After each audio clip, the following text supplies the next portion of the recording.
বসেছো কেন? এটা কি বসার জায়গা? এটা বসার জায়গা নয়, এখানে যে গদি পাতা আছে। এটা তোমার বসার জায়গা নয়, ওঠো এখান থেকে। ও তাহলে তাহলে কার বসার জায়গা? এ বাড়ির লোকেদের। ও তাহলে তো ঠিকই আছে, আমি তো এখন এ বাড়ির লোক।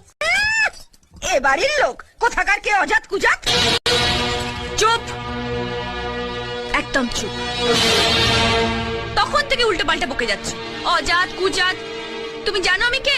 আমার অত শত জানার দরকার নেই, আমি শুধু জানতে চাই তুমি এখান থেকে বিদায় হবে কিনা। শোনো, তুমিও এখানে পেটের দায়ে পড়ে আছো, আমিও এখানে পেটের দায়ে পড়ে আছি। দুজনে ঝগড়া করে কি হবে বলো তো? এসে দুজনে একসঙ্গে দোল খাই। মেরে তোমার মুখ ভেঙে দেবো আমি, হতচ্ছাড়ি ভেঙে।